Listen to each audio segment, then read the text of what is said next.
اب آئیے ہم تھوڑا گہرائی میں اترتے ہیں کہ حقیقت کا روزہ کیا ہے، یعنی روزے کی حقیقت کیا ہے، حقیقت کا روزہ کیا مقام رکھتا ہے، اس کا مقصد کیا ہے، اس کے پیچھے مقصد کیا ہے کہ آخر اللہ تعالیٰ نے اس کو فرض اور واجب کیوں رکھا. تو حدیث پاک سے پوچھتے ہیں تو آپ صلی اللہ علیہ وسلم فرماتے ہیں کہ اللہ عز و جل، یعنی یہ حدیث قدسی ہے جس کے راوی خود اللہ تعالیٰ ہے، کہ حضور اکرم صلی اللہ تعالیٰ علیہ وسلم نے فرمایا کہ اللہ عز و جل فرماتا ہے کہ روزہ خالص میرے لیے ہوتا ہے. روزہ کس کے لیے ہوتا ہے؟ خالص میرے لیے ہوتا ہے اور میں ہی اس کا بدلہ دیتا ہوں. لیکن یہاں پر ایک سوال پیدا ہوتا ہے کہ اللہ تعالیٰ فرما رہا ہے کہ روزہ خالص میرے لیے ہوتا ہے، تو اس کے مفہوم کیا ہے؟ کیونکہ اللہ جو ذات ہے وہ تو پاک ذات ہے، وہ ہر چیز سے مبرہ ہے، یعنی اللہ آپ کی عبادات کا محتاج نہیں، اللہ انسان کی عبادت کا محتاج نہیں، وہ تو ہر چیز سے مبرہ ہے. پھر ایسا کیوں فرما رہا ہے؟ کیا فرما رہا ہے اللہ تعالیٰ کہ روزہ خالص میرے لیے؟ تو کچھ تو بات ہے، تو کچھ تو رمز چھپا ہوا ہے اس کے اندر کہ روزہ خالص میرے لیے ہے اور میں ہی اس کا بدلہ دیتا ہوں. آگے فرماتے ہیں کہ بندہ اپنی شہوت، کھانا پینا میری رضا کے لیے چھوڑتا ہے. اور روزے دار کے لیے دو خوشیاں ہیں. ایک خوشی اس وقت جب وہ افطار کرتا ہے، کیونکہ ایک حدیث میں آتا ہے کہ افطار کے وقت، یعنی اس وقت جو بھی دعا مانگے، جو بھی دعا روزدار مانگتا ہے وہ قبول ہوتی ہے. کیا ہوتی ہے؟ اللہ اس کو قبول کرتا ہے. تو خوشی ہے، دو خوشیاں ہیں روزے دار کے لیے. ایک ہے افطار کے وقت، دوسری کیا فرمایا حدیث کے اندر کہ اس وقت جب وہ اپنے رب سے ملاقات کرتا ہے، جب وہ اپنے رب سے ملتا ہے. تو اس سے پتہ کیا چلا روزے کی حقیقت کیا ہے؟ تو وہ معرفت الہی ہے. ارے روزے کی حقیقت کیا ہے؟ حقیقت کا روزہ کیا ہے؟ جس روزے سے آپ کو معرفت الہی حاصل ہو جائے. کیونکہ حدیث خود فرما رہی ہے، اللہ تعالیٰ حدیث قدسی میں خود فرما رہا ہے، یعنی حضور فرما رہے ہیں کہ اللہ ایسا فرما رہا ہے کہ دوسری خوشی کیا ہے کہ جب وہ اپنے رب سے ملتا ہے اور روزے دار کے منہ کی بو اللہ کے نزدیک مشک عنبر کی خوشبو سے بھی زیادہ پاکیزہ ہے. سبحان اللہ. تو ہمیں اس حدیث کے مفہوم سے کیا واضح ہو رہا ہے؟ تو حقیقت کا روزہ واضح ہو رہا ہے کہ حقیقت کا روزہ کیا ہے. تو حقیقت کا روزہ کیا ہے؟ تو وہ معرفت الہی ہے، وہ دیدار الہی میں غرق رہنا ہے. کیا ہے؟ ہمیشہ روزدار کیا رہے؟ دیدار الہی میں غرق رہے. حقیقت کے روزے کی نیت کیا ہے؟ کہ دنیا سے منہ پھیر لینا. حقیقت کے روزے کی نیت دنیا سے منہ پھیر لینا. اور یہ روزہ ٹوٹتا کیسے؟ حقیقت کا روزہ یہ ٹوٹتا کیسے؟ کہ جب اس کے اندر غیر اللہ کا خیال آ جائے. جب اس کے اندر غیر اللہ کا خیال آ جائے تو حقیقت کا روزہ کیا ہو جائے گا؟ ٹوٹ جائے گا. لیکن یہ جلدی نہیں ٹوٹتا ہے، کیونکہ آگے ایک اور حدیث ہے جس میں حضور اکرم صلی اللہ تعالیٰ علیہ وسلم فرماتے ہیں کہ مجھے اللہ کے سوا کسی چیز کا دیدار مطلوب نہیں. مجھے اللہ کے سوا کسی چیز کا دیدار مطلوب نہیں. اور فرماتے ہیں کہ حق تعالیٰ کو دیکھ کر روزے کی شروعات ہو. حق تعالیٰ کو دیکھ کر روزے کی شروعات ہو. تو طالب حقیقی کی، عاشق صادق کی سحری کیا ہے؟ تو اللہ کا دیدار. کیونکہ خود حضور فرماتے ہیں کہ روزے کی شروعات کیسی ہو؟ کہ اللہ کے دیدار سے ہو، اس کو دیکھ کر ہو. اور اس کی انتہا کیا ہو؟ اس کو دیکھ کر. تو انتہا کیا ہے؟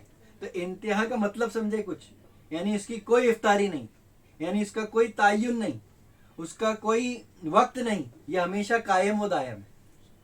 یہ کیا ہے؟ اس کا روزہ، حقیقت کا روزہ ہمیشہ قائم و دائم ہے کہ وہ کس میں رہے؟ معرفت الہی میں، دیدار الہی میں ہمیشہ غرق رہے.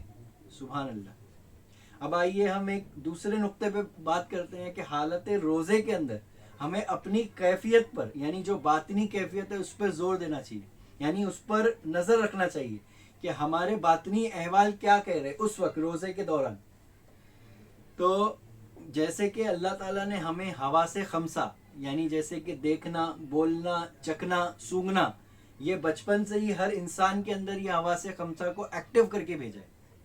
لیکن آپ غور کرو گے کہ روزے کے اندر یہ حواس کیا ہوتے ہیں؟ کمزور ہونے لگتے ہیں. ظاہری حواس جو ہوتے، سونگھنا، چکھنا، بولنا، یہ جو اس حواس کی وجہ سے کیا ہوتا ہے کہ آپ کے اندر نفسانی خواہشات جاگتی، بیدار ہوتی ہے ان حواس کی وجہ سے.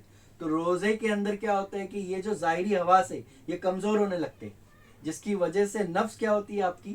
نفس شیطانی کی بات کر رہا ہوں کیا ہوتے ہیں کہ آپ کے اوپر نفس شیطانی کا غلبہ کم ہو جاتا ہے. کیا ہو جاتا ہے؟ نفس شیطانی کا غلبہ کم ہو جاتا ہے اور روحانیت کا غلبہ اوپر ہونے لگتا ہے. تو انسان کو چاہیے کہ وہ اپنے ظاہری حواس پر غور کرے.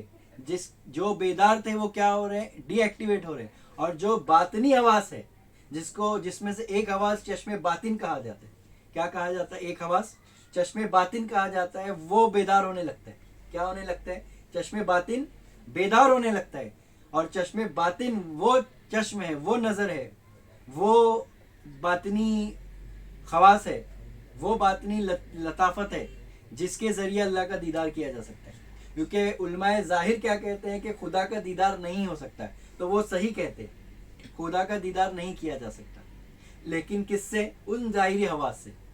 ان ظاہری حواس سے اللہ کا دیدار ناممکن ہے. تو یہ بات تو حق ہے. تو علماء ظاہر کہتے ہیں کہ اللہ کا دیدار نہیں ہو سکتا، تو وہ صحیح فرماتے ہیں. لیکن ایک طرف صوفیہ کرام فرماتے ہیں کہ اللہ کا دیدار ہو سکتا ہے، اللہ کا دیدار ممکن ہے. تو وہ کیسے ممکن ہے؟ تو انہی باطنی حواس سے. کن سے؟ باطنی حواس سے. تو وہ باطنی حواس کیا ہے؟ وہ چشم باطن ہے. تو روزہ کیا ہے؟ تو روزہ اللہ اور بندے کے بیچ میں ایک پل ہے.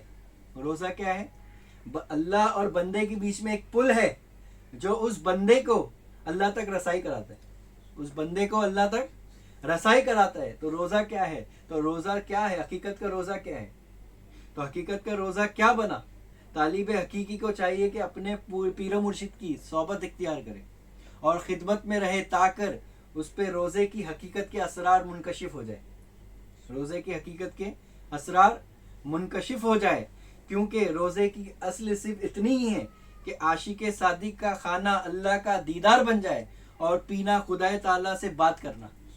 یعنی فقیر کے نزدیک کھانا سوائے جمال خدا کا دیکھنا اور پیاس خدا تعالیٰ سے کلام کرنے کے کچھ نہیں.